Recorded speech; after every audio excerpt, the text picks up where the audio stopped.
మాజీ మంత్రి కాపు ఉద్యమ నేత ముద్రగడ పద్మనాభం అయితే ఇటీవల మరణించిన పరిస్థితి అందరూ కూడా తెలిసిందే. ఈ నేపథ్యంలో పలువురు అయితే ఆ కుటుంబ సభ్యులను అయితే కలిసి అలాగే పార్టీలకు అతీతంగా ప్రతి ఒక్కరు కూడా సంతాపం తెలియజేస్తున్నారు. అలాగే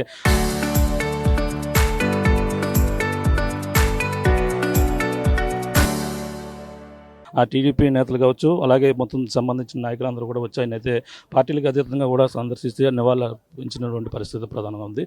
ప్రస్తుతం కాకినాడ సిటీ ఎమ్మెల్యే కొండబాబు గారు మాట్లాడదాం. సార్ చెప్పండి, ఆయన మృతిని ఏ విధంగా చూడాలంటే? ముద్రగడ పద్మనాభం గారు 99లో ఆయన పార్లమెంట్ సభ్యులుగా పనిచేశారు. వారితో పాటు నేను ఎమ్మెల్యేగా పనిచేశాను. ఆయనతో పనిచేసినప్పుడు అంటే ఒక కమిట్మెంట్ ఉన్న నాయకుడు ఆయన. ఒక ప్రజల కోసం పనిచేసే వ్యక్తి, ఒక మాట ఇస్తే ఆ మాట నెరవేర్చుకోవాలన్న తపనున్న వ్యక్తి. అభివృద్ధిలో కానీ పార్టీలో అంకిత భావంతో పనిచేయడం, పార్టీలో ఉంటే ఒక కమిట్మెంట్ ఉన్న నాయకుడు. సరే, ఇలా జరిగిందన్న సంఘటన తెలిసిన తర్వాత వైద్యం అందుతుంది, రికవర్ అవుతారు అనుకున్నాం. దురదృష్టం, రికవర్ అవ్వకపోవడం చాలా బాధాకరం. ఆయన చేసిన పనులు కొన్ని గుర్తు చేసుకోవాల్సిన అవసరం ఉంది.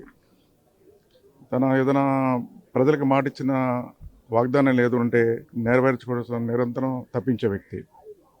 ఆయనతో పనిచేసినప్పుడు మేము చూసాం, ఒక కమిట్మెంట్ ఉన్న నాయకుడు. సరే, అదే కాకుండా ఆయన అనేక ఉద్యమాలు చేశారు. ఆ ఉద్యమాల్లో కూడా మంచి పేరు తెచ్చుకున్నారు ఆయన. అదే ఆయనకి ఈరోజు ప్రజల ఆదరణ. అయితే ఈ రోజున మన మధ్య లేనప్పుడు కూడా ఆయన కమిట్మెంట్ కానీ ఆయన చేసిన విధానాలు కానీ గుర్తు చేసుకుంటూ ఉంటాం. ఎప్పుడు కూడా ఏదైనప్పుడు కూడా భగవంతుడు ఆయనకి ఆత్మశాంతి కలగాలని, అదేవిధంగా వారి కుటుంబానికి భగవంతుడు అన్ని విధాలుగా సహాయ సహకారాలు అందించాలని ఆత్మశాంతి కోరుకుంటూ ఎమ్మెల్సీ ఉన్నారు, మాట్లాడే ప్రయత్నం చేద్దాం. సార్ చెప్పండి, ఆయన మృతిని ఎలా చూడాలంటే? ముద్రగడ పద్మనాభం గారు ఆయన ఒక ఉద్యమ నాయకుడు, రాజకీయ నాయకుడి కంట మరి కాపు ఉద్యమ నేతగా మరి ఈ రాష్ట్రంలో ఆయన అందరికీ పరిచయం. ఆయన ఏ పిలిపించినా కూడా మరి 94లో ఆయన ఆ రోజు కాపు ఉద్యమంలో పిలిపించినప్పుడు కూడా మేము చాలా చిన్న వయసు మాది.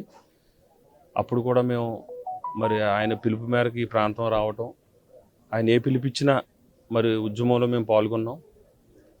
మరి ఒక కమిట్మెంట్ ఉన్న నాయకులు, మరి ప్రజా ఆదరణ మరి రాష్ట్రంలో మరి ఉద్యమం చేసినప్పుడు ఆయనకున్న ఆదరణ మనం చూసుకున్నట్లయితే ఆయన ఏ పిలిపించినా మరి రాష్ట్రం అంతా ఏకతాటి మీద వచ్చి మరి ఆయన అడుగుజాడల్లో నడిచేవాళ్ళం. మరి అలాంటి గొప్ప నాయకుడు మరి మన మధ్య లేకపోవటం మరి పేద ప్రజలకే కాదు, కాపు జాతిలో కూడా తీరని లోటు. ఆయన ఆత్మ శాంతించాలని, ఆయనకు ప్రగాఢ సానుభూతి, ఆ కుటుంబ సభ్యులకి మనోధైర్యం కలగాలని భగవంతుడు కోరుకుంటున్నాను. ప్రభుత్వాల అంచనాల ప్రకారంగా చేస్తుంటే ఆయన కుటుంబ సభ్యులు తిరస్కరించిన విధానాన్ని ఏ విధంగా చూడండి? ఇది రాజకీయ కూడా ఈ విధంగా అంటే నేను అంత ఆ జోలికి పోం, కానీ ప్రభుత్వం మరి ఉన్నప్పుడు ఒక 4 సార్లు ఎమ్మెల్యే చేశారు, 2 సార్లు మంత్రి చేశారు, ఎంపీ చేశారు. కాబట్టి ఈ కిర్లంపూడి మండలంలోనే ఎక్కువ రాష్ట్ర నాయకులు ఉన్న మండలం ఇది. ఇక్కడ చాలామంది, తోట సుబ్బారావు గారు అవ్వచ్చు, గోపాలకృష్ణ గారు అవ్వచ్చు, ఇంకా చాలామంది నాయకులు మరి చనిపోయినప్పుడు మరి ఏ ప్రభుత్వం ఉన్నా ప్రభుత్వం లాంఛనాలతో చేయటం అనేది పరిపాటి. మరి అది తిరస్కరించాలా వద్దన్నది వాళ్ళ కుటుంబ సభ్యులు యొక్క వాళ్ళ సొంత నిర్ణయం అది. కానీ ఆయనకు ఆ గౌరవం దక్కితే బాగుండేది అనేది నా ఆలోచన. మాట్లాడదాం. రాష్ట్ర ఉపాధ్యక్షుడు సార్ చెప్పండి, ఎలా చూడాలని మరణాన్ని? ఆయనతో ఉన్న మీ అనుబంధం ఎలా ఉంది? అందరూ దిగ్భ్రాంతి చెందడం జరిగింది. నేను ఆయన హాస్పిటల్కి వెళ్ళే ముందు ఒకసారి పరామర్శించడం జరిగింది. మళ్ళీ తిరిగి వస్తారు, మళ్ళీ ప్రజా జీవితంలో ఉంటారని ఆశించాం. ఏదేమైనా పద్మనాభం గారు కుటుంబానికి, మా కుటుంబానికి నాకు చిన్నప్పటి నుంచి తెలుసు. మా తాతగారు వాళ్ళ నాన్నగారు అనుబంధం. మరి ఎంతో చిన్నపిల్లవాడు వచ్చినా సరే ఎంతో మర్యాదగా గౌరవించడం, మళ్ళీ మర్యాదగా సాగనించడం, మర్యాదకే మారుపేరు ముద్రగడ పద్మనాభం గారు. ఏదైనా ప్రజలకు ఒక కమిట్మెంట్ ఇస్తే ఆ కమిట్మెంట్ గురించి ఆయన ఎంత దూరం అన్నా పోరాడడానికి ఎప్పుడు వెనకాడని మనిషి. అదేవిధంగా ఆ మాట నిలబెట్టుకునే మనిషి పద్మనాభం గారు. అటువంటి వ్యక్తి ఈరోజు లేకపోవడం అందరికీ బాధాకరంగా ఉంది. ఈరోజు మా నియోజకవర్గం నుంచి అందరం కూడా ఒకసారి మరి ఆ పిల్లలిద్దరు బాబు గిరి గారిని కలిసి వారి ధైర్యం చెప్పడం జరిగింది. ఆ భగవంతుడు ఆ కుటుంబానికి అండగా ఉండి వారందరికీ ధైర్యంగా ఉండి ఆయన యొక్క ఆశీస్సులు ఉండాలని చెప్పి కోరుకుంటున్నాను. అంటే అంబటి రాంబంటి వాళ్ళు అలాగే ప్రభుత్వ లాంఛనాలు అడ్డుకుని ఇక్కడ జరిగిన పరిణామాలు రాజకీయ పరిణామంగా చూడొచ్చు, అలా చూడాలి. ప్రభుత్వం ఇప్పుడు ముఖ్యమంత్రి గారు అంటే ఇక్కడ ఒకటి అర్థం చేసుకోవాల్సింది, పార్టీలు ముఖ్యం కాదు. ప్రభుత్వానికి కొన్ని విధి విధానాలు ఉంటాయి. ఎక్స్ మినిస్టరు అదేవిధంగా మరి ఎన్నో పదవులు అనుభవించిన ఆయన, అదే ఎవరికైనా సరే ప్రభుత్వం యొక్క బాధ్యత ఏంటంటే ప్రభుత్వం ప్రజలకు వారు చేసిన సేవకి గౌరవించి ప్రభుత్వ లాంఛనాల ప్రకారం చేయడం ఆనవాయితీ. అదేవిధంగా ప్రభుత్వం స్పందించింది.